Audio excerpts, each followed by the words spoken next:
ఆశా వర్కర్ల ఆవేదనలను గోడులను మనం చూస్తూ ఉన్నాం. అయితే ఈ రోజు కూడా నిరసన తెలియజేయడానికి వాళ్ళు ముందుకు రావడం జరిగింది. సో దానిలో భాగంగా వారందరినీ కూడా పోలీసులు అరెస్ట్ చేయడం జరిగింది. సో ఈ విషయం గురించి మనతో మాట్లాడడానికి బీఆర్ఎస్ పార్టీ నాయకులు మేడం ఉన్నారు. హలో మేడం, నమస్తే. నమస్తే అమ్మా. మేడం, ఆశా వర్కర్లను చూస్తూ ఉన్నారు, ఎప్పటి నుంచో నిరసనలు తెలియజేస్తూ ఉన్నారు. ప్రభుత్వం వాళ్ళకి ఎటువంటి చొరవ చూపించట్లేదు. దీని గురించి మీ అభిప్రాయం చెప్పండి. ఏం అభిప్రాయం అమ్మా? మొత్తం తెలంగాణను మొత్తము అంటారు కదా 20 సంవత్సరాల లోపలికి తీసుకొని పోయాడు.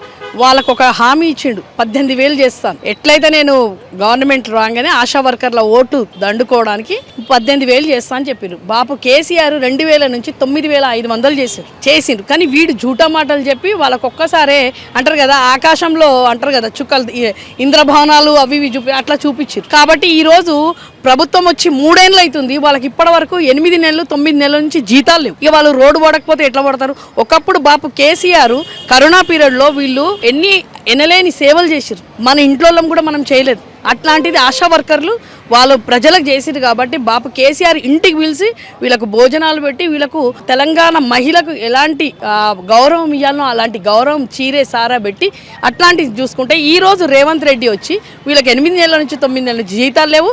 ఈరోజు వాళ్ళను గొడ్లను గుంజుకోపోయినట్టు ఏదో క్రిమినల్లను అంటారు కదా ఆతంకవాదులను దేశద్రోహులను తీసుకుపోయినట్టు వాళ్ళని తీసుకొని పోతుర్రమ్మా.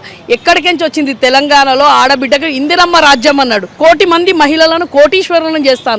ఇదే ఇక చూస్తున్నారు కదా మార్పు, ఇదే మార్పు. అయితే ప్రజాపాలనే కాంగ్రెస్ పాలన అని చెప్పేసి అన్నారు. అదేవిధంగా ఆడపిల్లలకి కొన్ని పథకాలు కూడా చెప్పారు. అవి కూడా ఇప్పటి వరకు పూర్తిగా అమల్లోకి రానటువంటి పరిస్థితి చెయ్యడు. వాడు అన్ని జూటా మాటలు చెప్పొచ్చిండు. వాడు కుల్ల చెప్పిండు. ఏమన్నాడు? నేను ఇట్లా చెప్తే ప్రజలు నమ్ముతారు, నేను కాదు, ప్రజలు మోసపోయినరు, నాకేం పడదు అని చెప్పి మీరు చూడండి. మన పాత వీడియోలన్నీ చూడండి. సిగ్గు శరం ఉంటే రేవంత్ రెడ్డి ఈరోజు ఆడపిల్లలది ఆడవాళ్ళది కలకల తీసుకుంటున్నావు. ఎక్కడ కింది స్థాయి నుంచి పై స్థాయికి వరకు ప్రతి ఒక్కరిది రైతు బంధు లేదు, రైతు బీమా లేదు. ఆడవాళ్ళను కోటీశ్వరులను చేస్తా అని చెప్పిండు. స్కూటీలు ఇస్తా అన్నాడు. 1 కోటి మంది మహిళలను కోటీశ్వరులను చేసి పక్కకు పెట్టి సిగ్గులేనోడా వీళ్ళకు జీతాలు ఇయ్యి. వాళ్ళు కష్టపడి వాళ్ళ పిల్లలను వాళ్ళ సంసారాలను వదిలిపెట్టుకొని ఎంత కష్టపడుతున్నారు. కనీసం 8 నెలల నుంచి 9 నెలలని నాకు తెలుసమ్మా. కానీ వీడు పోలీసు వాళ్ళకు కూడా జీతాలు లేవు. అసలు జీతాలు గవర్నమెంట్ సర్వెంట్స్కు కూడా బెనిఫిట్స్ లేవు. వాళ్ళు రిటైర్డ్ అయిన వాళ్ళకు కూడా ఏమీ ఇస్తలేరు. వీడి పరిస్థితి ఏంటంటే గుండు సున్నా. తెలంగాణలో మళ్ళీ 3,45,000 కోట్ల అప్పు చేసినా అని తెలంగాణలో శాసనసభలో సిగ్గు లేకుండా ప్రతి ఒక్కరు వినుండ్రి అని చెప్పి వినిపించారు. మళ్ళీ ఏం బీకినో 3,45,000 కోట్లు అప్పు చేసి ఏం బీకినో ఏ సంక్షేమ పథకం ఇస్తున్నావు, ఎవరికి ఏమి ఇస్తున్నావు అని చెప్పేసి ఈరోజు నువ్వు బాపు కేసీఆర్ అప్పు చేసిండు, తప్పకుండా చేసిండు. తెలంగాణను నంబర్ 1 చేసిండు. బాపు కేసీఆర్ అప్పు చేసిండు. ప్రతి ఒక్క స్కీమ్ ఇచ్చిండు. మహిళల నుంచి పిల్లల నుంచి అంటారు కదా పుట్టినప్పటి నుంచి చనిపోయే వరకు ప్రతి ఒక్కటి బాపు కేసీఆర్ చేసిండు. రైతు బంధు, రైతు బీమా, కళ్యాణ లక్ష్మి, మళ్ళీ ఇంకేందమ్మా అసలు నేను 6 హామీలలో మెయిన్గా ఇప్పటి వరకు అక్క చెల్లెమ్మలకి అంటే తెలంగాణ ఆడబిడ్డలకి జరిగిన న్యాయం ఎంత మేడం? న్యాయం ఏం లేదు, అన్యాయమే ఉన్నది. ఆడవాళ్ళకు తెలంగాణలో ఇజ్జత్ లేకుండా పోయింది. ఆడవాళ్ళు ఉంటే అంటారు కదా బస్సు ఆడవాళ్ళని చూసిందంటే బస్సు ఆపుతలేదు అంటే ఎక్కడ వరకు ఇజ్జత్ పెంచిండో రేవంత్ రెడ్డి అర్థం చేస్తుంది. ఆటో వాళ్ళని రోడ్డుకి తెచ్చిండు, ఫ్రీ బస్సు అంటుండు. అక్కడ చూడండి అగో ఎట్లా. అమ్మ ఎందుకమ్మా గంతగానం గుంజుకోపోతున్నావు ఆమెను? అమ్మా ఓ అమ్మా కైకు ऐसा खींच के लेके जा रहे क्या आतंकवादी है क्या उन्हों क्या अम्मा ఆతంకవాది హే కైకు లేక జారా వైసా? ఓ అన్న ఎందుకట్లా గుంజుకోపోతున్నారు? ఏం తప్పు చేసిరు వాళ్ళు? ఇది జీతాలు ఇవ్వలేదని అడిగితే ఇది అన్నమాట. ఆడవాళ్ళను గొర్ర గుంజుకొని పోతున్నారు. ఒక అంటారు కదా కాశ్మీర్ బార్డర్ లో కూడా ఇట్లాంటి పరిస్థితి లేదు. ఈ రోజు కాంగ్రెస్ అంటేనే ఇట్లాంటి పరిస్థితి తెచ్చిర్రు. వాళ్ళని వాళ్ళు పనిచేసినందా అంటే గవర్నమెంట్లో ఆశా వర్కర్లు పనిచేసినందుకు ఈరోజు గుంజుకోపోతుర్రా?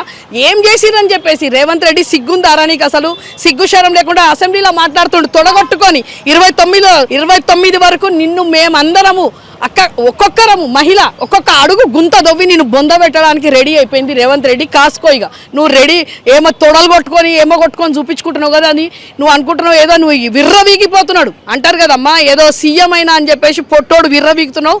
నీ స్థాయి ఏందో అదే స్థాయి. మొన్న చూసినావు కదా ఉగాది పురస్కారాలలో నీకు ఇజ్జత్ లేదు. పక్కోడు కూడా ఒక అంటారు కదా ఆ చిరంజీవిని కూర్చోబెట్టుకున్నావు. ఆడు కూడా నీ సైడ్ చూస్తలేడు. చూసుకో నీ బతికేమొచ్చిందో చూడు. ఆంధ్రాలకు గులాంగిరి చేస్తున్నావు. చంద్రబాబు గులాంగిరి, మోదీ గులాంగిరి చేసి ఆంధ్రాల ముంగడ తెలంగాణ ఇజ్జత్ తీసేసిండు రేవంత్ రెడ్డి. మరి మహిళా నాయకులు ఏం చేస్తా ఉన్నారు? కాంగ్రెస్ మహిళా నాయకులు మహిళా నాయకురాలు కానీ లేదంటే మిగతా నాయకులు కానీ ఎందుకు మాట్లాడతారు కాంగ్రెస్ నాయకురాళ్ళు ఎందుకు మాట్లాడతారు ఇప్పుడు?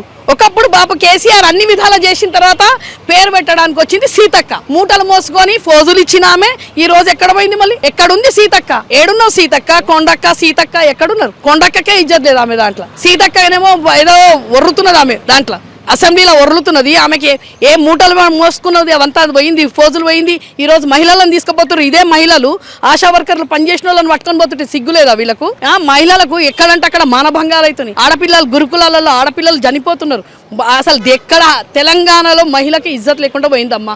పోలీసు హోమ్ మినిస్టర్ లేడు, విద్యాశాఖ మంత్రి లేదు. ఈ పొట్టోడు అన్పడగాని చేతి కింద పెట్టుకున్నాడు. ఆడ ఎట్లా చెప్తే అట్లా వాళ్ళు పోలీసు వాళ్ళు ఆట ఆడుతారు. వాళ్ళని కూడా ఏమనలేం. వాళ్ళు జీతాలు ఇవ్వడు, లేకుంటే రేపు పొద్దున వాళ్ళకు కూడా జీతాలు లేవు. ఇప్పుడు ఈ రోజు వాళ్ళకు కూడా జీతాలు. తెలంగాణను గుండు సున్నా చేసిండు రేవంత్ రెడ్డి.